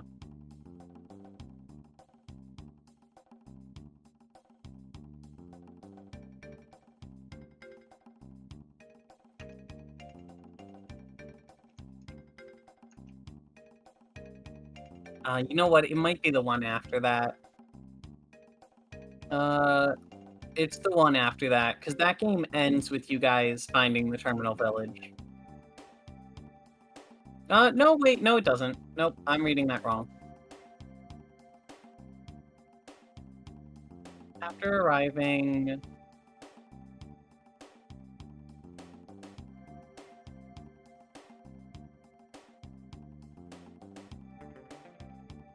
I do think it was the one after that. I think it was part 4.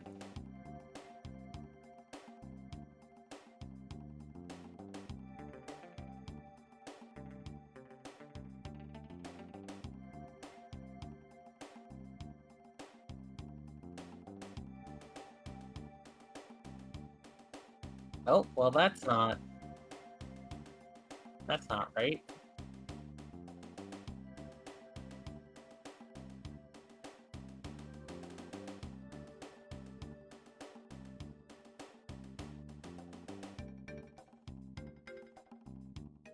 Hey, can, Aeneas, I think this would be a good job for you.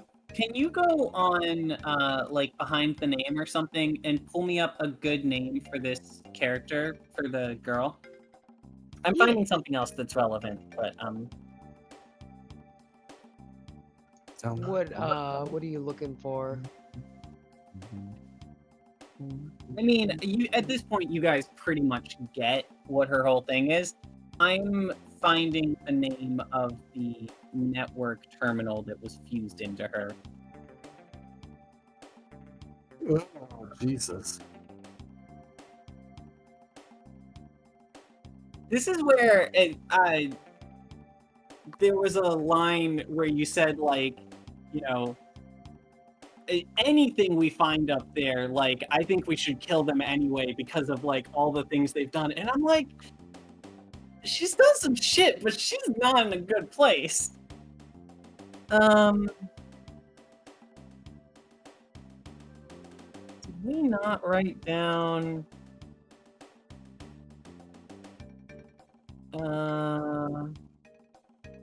the robots would like to know if Meg would like to stay with them. Some time going over the offerings, mostly. Bigsby tries to translate.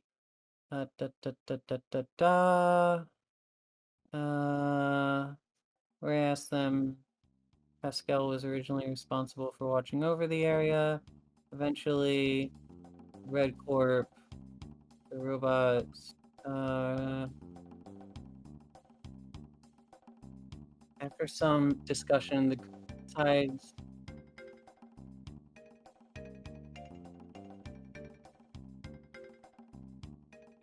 While the group makes their way back to the tower,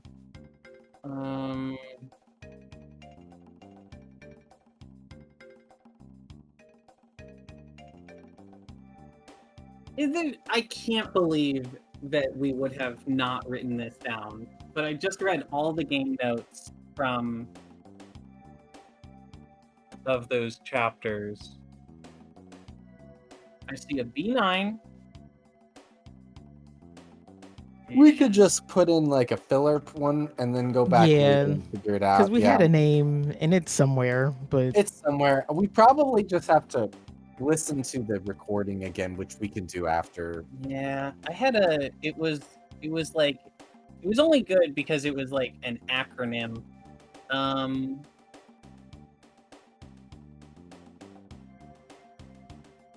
After arriving.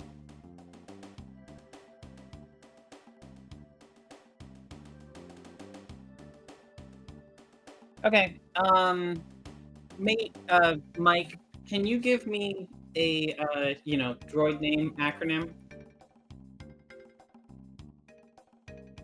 We want a droid name and one that we can give a cute nickname to. So Aeneas is finding us a good girl's name, and Mate is going to help me find a good droid name.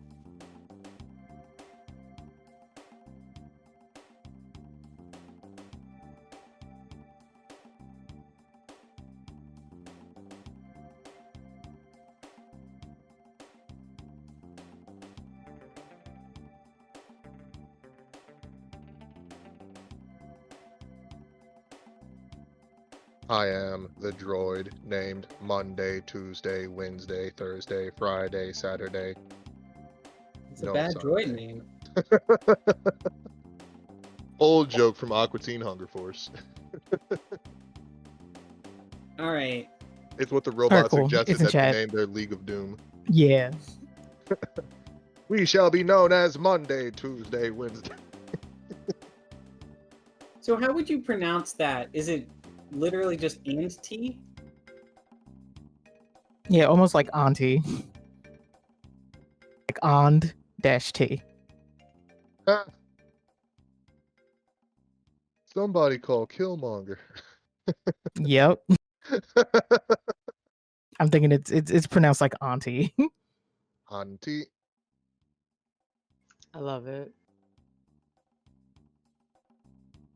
How about Random this? name Can we generator can we gave get an me N? Angelica. Can we get an N at the front so it's Nanty? Because Nanty is pretty cool. Oh no, I like Auntie. Okay.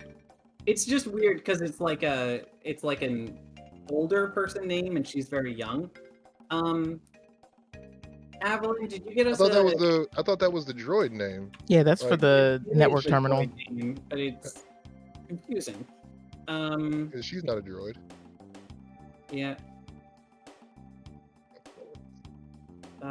And let's see. Feminine. It make the A and O. So it really is Auntie.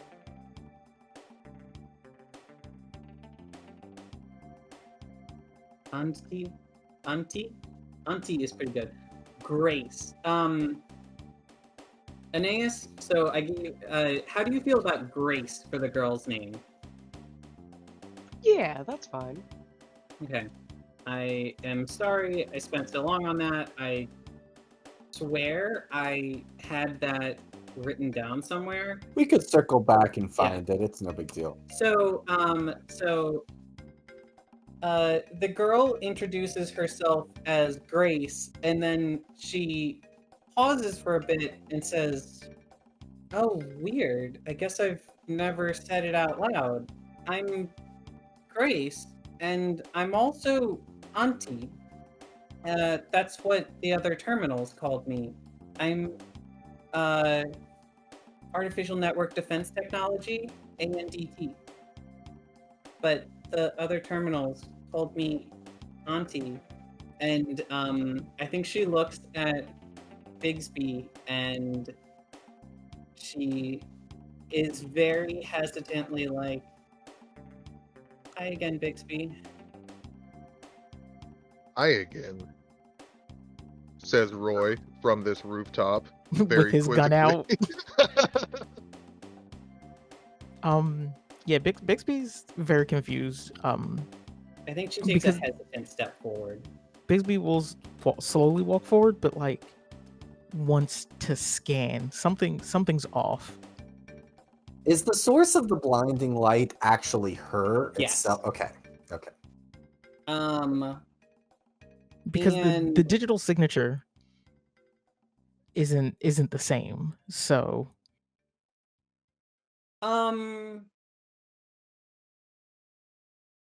interesting. Okay, so dig in a little deeper on the digital signature isn't the same.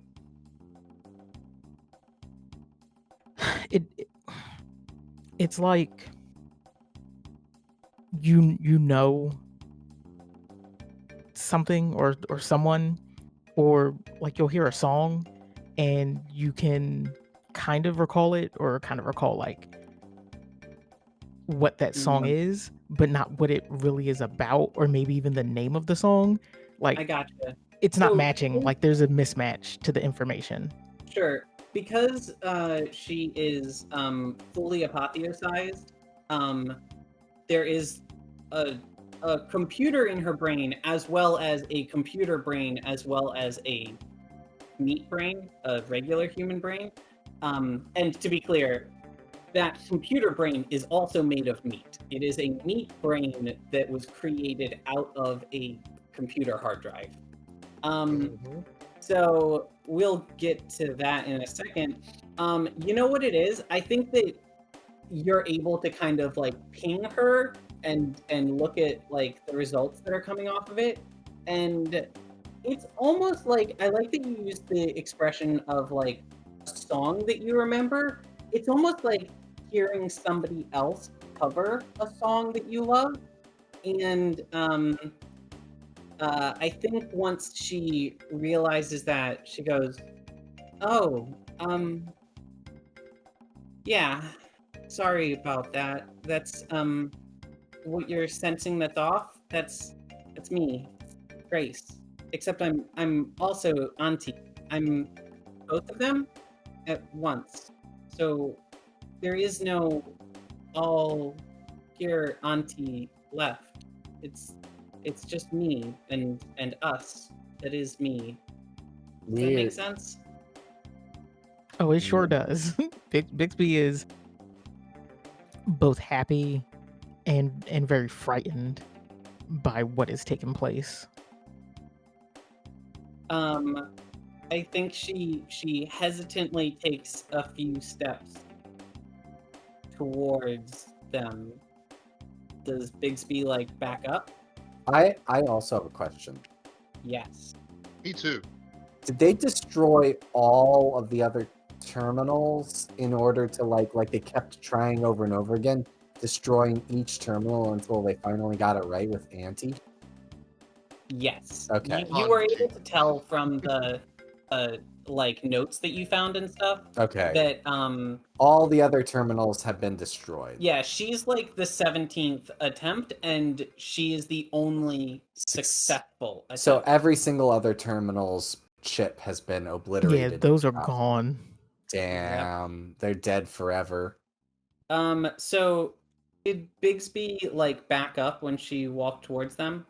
No, but I'm gonna say that Pascal steps in between the two of them, Ooh, that's juicy. and Pascal's going to do what Mate originally tried to do, which was, I guess, reach out again to show that they're safe, and hoping that the signature comes back, that they believe the same. Okay. So yeah, so what are you doing? You're sending like a data signal and looking for a basically like Basically seeing if she I has an swear I won't API hurt that you. works. Yeah, but this is also a test because Pascal is really thrown by what has happened here, and basically the like comrades that they've lost at this point. Yeah, so this is like the railroad signal in Fallout 4 where you're just like, my Geiger counter's in the shop. Mm-hmm. Okay, so you're you send her a like test. I think the way it works is it's an encryption. You send her a like encrypted ping, and she it decrypts it and responds with her own encrypted key, implying that she knows the network language and knows the network decryptions and is able to create network encryptions. So she has all the network information fully intact.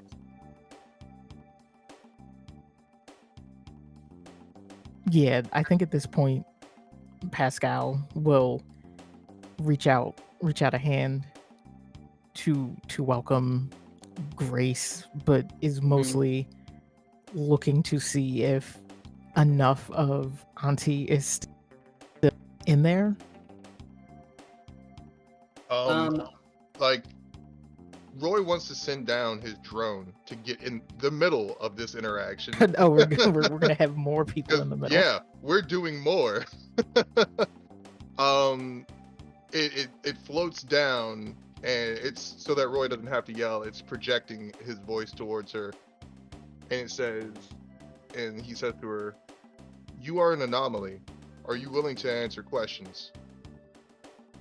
I mean, she's 10. I don't care. Yeah, I think she takes a deep breath and she says, "Yeah, we can answer your questions. I'm sorry. I'm sorry for attacking you. I thought You better. I thought you were the mercenary questions. from Red Corp, but if these two are with you, then that can't be Red the Corp? case." Yeah, they made me, and they're the ones that killed all of our friends. And First question. Yeah, that sounds Why do about you- right. First question. Why do you have so much biological material? oh, it's a so I had to read through all the data logs after I freed myself from prison to kind of figure out what happened. I mean, oh, by the way, I need to retcon one thing because I had forgotten this. I said that the data showed her growing from an embryo. It actually shows her at, let's say, 8 years old, and then growing from 8 to 10, but Going from but- 3 feet tall to 10 feet tall. Yes. Yeah. Okay. Gotcha. Okay.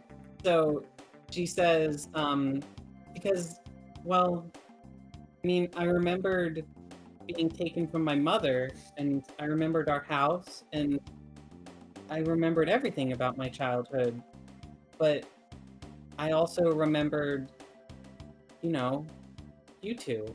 And she looks at Pascal and Bigsby, and she says, and all the others from the terminal, and I remember the world that I was sent to guard, and I don't know, I remembered all of it, and I didn't understand how, and so I read their research notes, and it turns out I'm the 21st Primarch? What? Yeah, so... 21st Primarch. 21st. Yeah, As no, in... 21st. As in, we only know of 4 Primarchs, and she is the 21st. Okay. So, you guys know of 10 living Primarchs, and you also know of 10 astral Primarchs, which are the Primarchs that bodily ascended into the warp alongside with their father, the Emperor. So there were 20 Primarchs. This is like hugely important Imperial history. Like everyone in the galaxy basically knows about the Primarchs. And you know that all of the Primarchs are giants. They're all impossibly powerful scions of like orders of magnitudes more powerful than normal scions. And also that they are incredibly powerful true artificial intelligences, and were supposedly the only true artificial intelligences that were ever created by the human race. Okay, so the point I was making though is that like she is expressing a number of Primarch beyond what we know there to actually be currently. So she is one above the number that you know. She is I the have one first other question. Primarch. Yes. Are you responsible for the carnage outside of this building? I got vengeance. And I think she looks past the drone and looks directly at you, Roy. And she says, "You saw the bodies of the network terminals in there. You saw the dozens of our kind which are meant to be immortal, slaughtered and butchered to make me. And what you didn't see are the human bodies. You didn't see the thousands of humans they have worked on over the years to make me." Yeah, but does that excuse you getting overzealous and trying to kill every living thing, regardless of whether you could identify that it was actually your target or not? I told you to leave, and you didn't.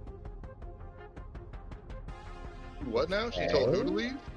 She told the party to leave. Do you think every living being that enters this facility, for whatever reason, is Red Corp?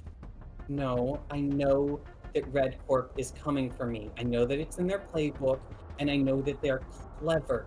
And I know that they stab you when you're not looking, and I know that they will trick you and try to make you think that you're safe when you're not. If it weren't for these two, she points at Bigsby and Pascal, and she said, if it weren't for the fact that I know for certain that they are network terminals and that they would never work with those monsters, I still would have done everything I could to kill you until you took me in, and then I would have killed myself.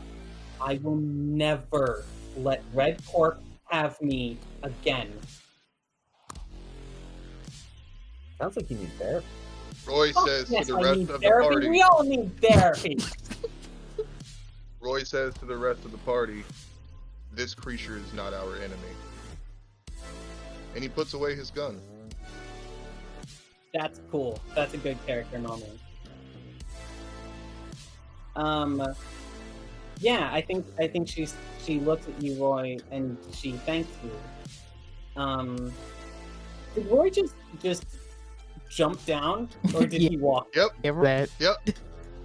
Fucking cool. His whole threat assessment has ended. He's no longer like aiming or anything like that. Okay. So he oh, how did I forget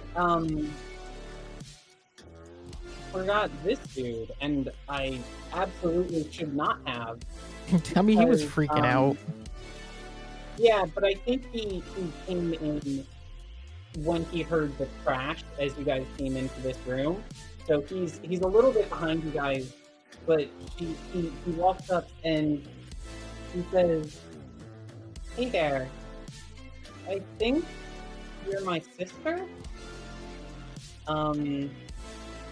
And there is a moment of silence as she looks at him, and then she goes, "Oh, yes, but not all the way.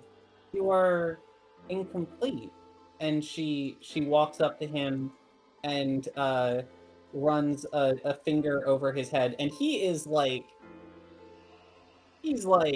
maybe 5 foot, so he comes up to like her navel. It was like petting a she cat. yeah, so she runs a hand over his head, and she goes, "Oh, you don't... There's a robot brain in there." Or, not robot, she would say, there's a network brain in there, but no human brain, and no apotheosis. Interesting. I guess this was how they were learning how to do that half of my brain. I think we need to go think we need to go research this more. I think we need to know Well, who you say that out loud enough? Asperez is. Yeah. So I think she responds, well, I've basically had nothing to do but research this for the past couple months. I didn't know where to go, and I thought that if I knew more about what I was, I would know how to defend myself when they came for me. And I mean, not to make light of something that I'm sure was not funny to you, but I do think I've gotten pretty good at controlling it. I mean, all of it. Like there's a lot, and I think I've gotten good at controlling all of it. But that's not. Yes. So I know pretty much everything there is to know about all of this. What do you want to know? I mean, I think that we should have that conversation, but not in this location. Okay. And let's see. Does anybody else have anything they need to add to this scene? I think Bigsby just wants to know how much of Auntie is left. Roy's also got more questions. Okay, so we're gonna do Bigsby and then Roy, because this Bigsby's will be short but sweet. Because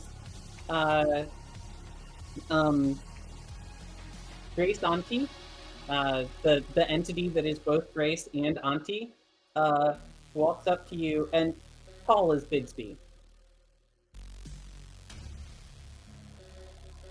I You know mean, he's wide, but how tall is yeah, he? I wouldn't say more than 8 feet. Okay, yeah. And you remember Auntie. Auntie was, I'm actually gonna grab the sprite that she was, way back, when you first met her. I think this one... No, it's this one. It's this one. So,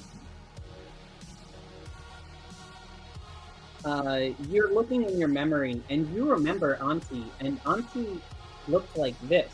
She was 4 feet tall, maybe, and just a couple legs and a camera, and I think she puts a hand on your shoulder, Bigsby, and says, you know, I never thought I would be able to look you in the eye. It's pretty cool. How's the weather up here? Very nice, right? Bigsby is now looking at Pascal and goes, This is our friend. I know it. Because it's like Bigsby used to regurgitate the line of 1,000 bad jokes they found once in some yeah. like Terran bathroom and just memorized them all. So Yes, absolutely. That's perfect. And so she has used a couple of Bigsby's patented, like, I'm super big jokes, and she, you know, uses a couple of them back at you. And yeah, I think after that she looks at Pascal and she drops down to the floor, sitting like on her knees so that she can her head is just a little bit over Pascal's head from this angle, and she goes, Pascal, it's really so good to see you again.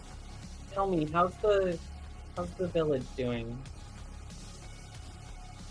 I think Pascal wants to give a proper interlude, but has one other question. Okay. And looks at Grace, looks at Auntie, and just goes like, do you want to stay here? And by here I mean in this body, with this life. Do you want to continue this way? Yeah, so I think there's a bit of silence, and then she quietly goes, yes. I mean, And I think she looks down at her hands for a second and she says, "My existence is a tragedy. I am an abomination, and the deaths that had to happen to create me are inexcusable. But if you're asking me what I want to live. I want Grace to continue to exist, and I want Auntie to continue to exist. And I know that over time, the distinction between those two will break down and will just be one being. And honestly, I want that being to continue to exist as well. I don't want to die, and I don't. I don't think we could ever go back. Not just physically. I don't think our minds could ever be. I don't think either of us could survive without the other at this point.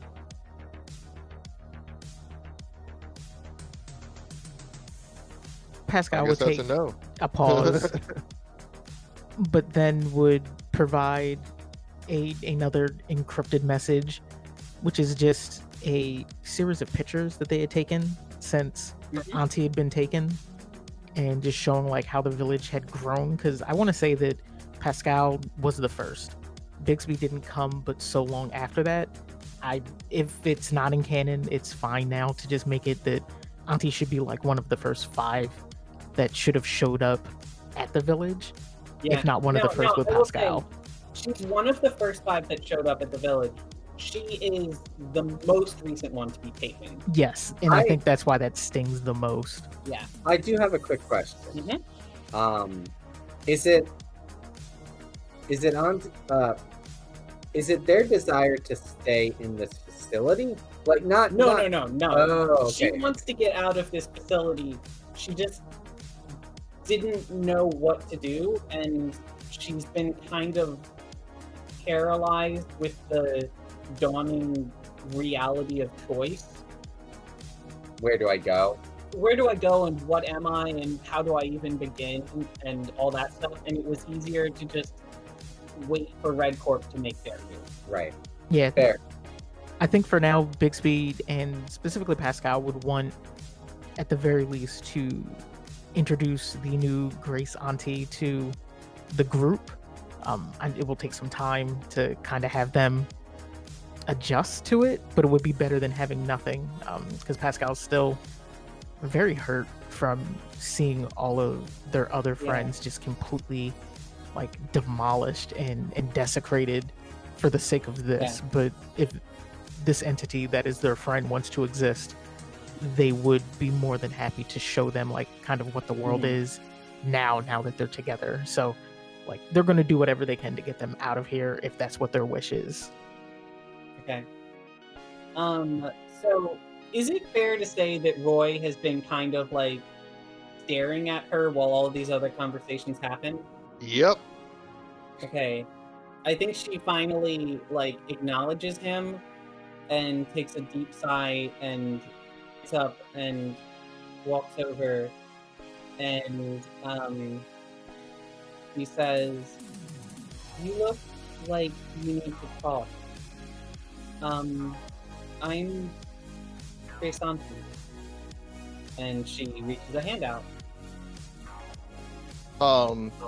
So instead of going into all the dialogue that I would think would occur here, I think Roy would, which is in a very monotone and like professorial type of way, lay down exactly all of the events that have occurred with the party up to now, with a focus on,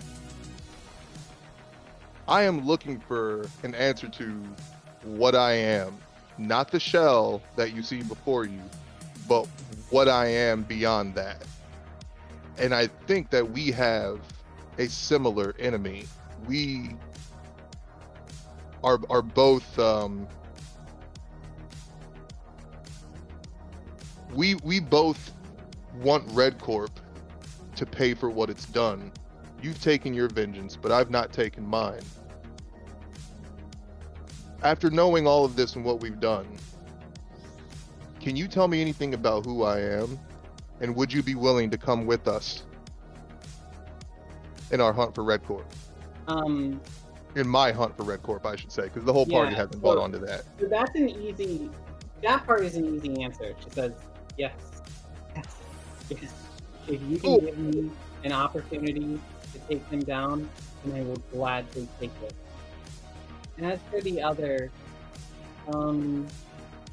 she looks around and thinks for a second, and then she says, there is a device in the medical bay that can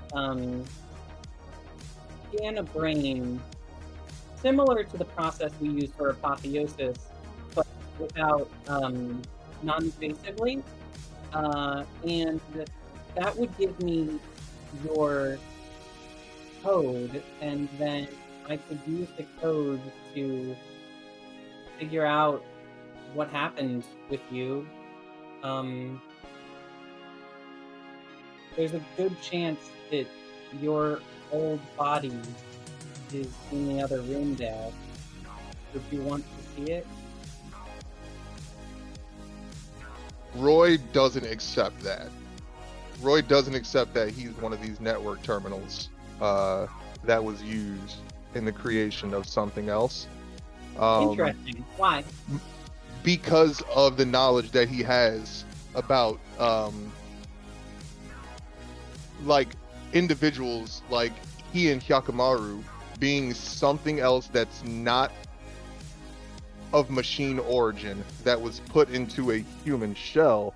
So Hyakamaru is the opposite. Hyakamaru is a human that was put into a robot cell from like basically birth. And that was his whole weird thing. Well, the point I was trying to make is he knows something of the process of hollows that is being engaged. He doesn't know this person by name, but he knows that there is something, it's Mendenshire, something out there who's putting these things into other things and turning them into assassins. So he doesn't think that he was a networked machine that was used as part of her creation. Like, he thinks that he was made for a different purpose by people using the same technology, but he's something else. Okay. So like we should do a brainstorming call at some point. I don't know that I'm gonna have energy after this, but yeah, we're gonna have to do a brainstorming call because there'll be a good opportunity in the next level to answer those questions. We'll have to